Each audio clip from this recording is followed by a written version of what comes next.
अपन गम हो हर रोगी के ये बबूटी सब जाला दुखबा छूटी चढ़ भेटा मोर रहे पावर सुन दिनो रात। अरे बम का है बम ये क्या चल रहा है?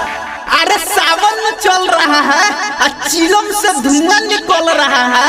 अच्छा ये बात है तो थोड़ा इधर घुमाइए तो हम भी मार के देखते हैं। हाँ तो लीजिए मारिए बाबा के नाम लेके। बाबा हो राउत चिलम जिंदाबाद पी के रहेला सभे आबाद। बाबा हो राउत चिलम जिंदाबाद पी के रहेला सब आबाद। अरे भर सावन बाबा के चेला बन के रहम आबाद। बाबा हो राउत चिलम जिंदाबाद पी के रहेला सब आबाद। बाबा हो राउत चिलम जिंदाबाद पी के रहेला सभे आबाद।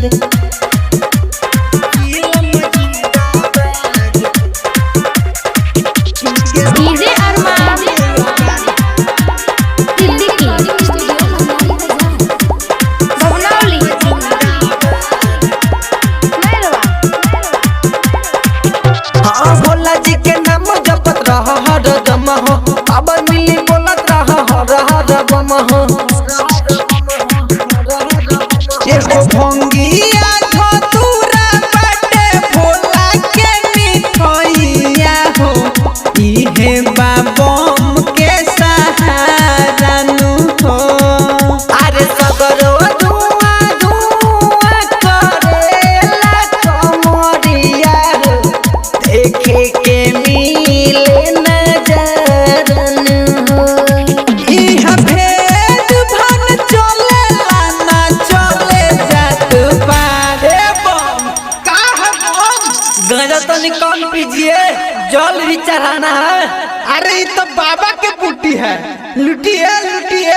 बाबा हो राउत चिलम जिंदाबाद पी के रहेला सभे आबाद।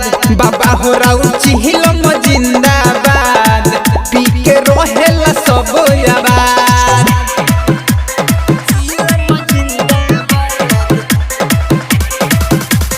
देव घर जात भल तो बडिया बाबे सह राजा मुरारी संगे जहता नीले सह।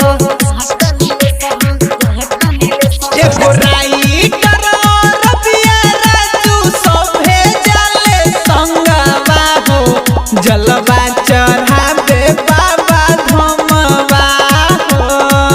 अरे कबो बरसेरी माझी सावन के बादरवा हो कबो गेला परी घमावा हो।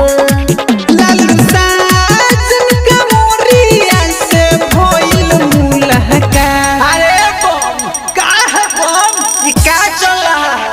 अरे सावन में चल रहा है चिलम से धुआं निकल रहा है। अच्छा ये बात है तो थोड़ा इधर घुमाइए तो हम भी मार के देखते हैं। हाँ तो लीजिए मारिए बाबा के नाम लेके। बाबा हो राउत चिलम जिंदाबाद पी के रहेला सभे आबाद। बाबा हो राउत चिलम जिंदाबाद पी के रहेला सब आबाद। अरे भर सावन बाबा के चेला बन के रहम आबाद। बाबा हो राउत चिलम जिंदाबाद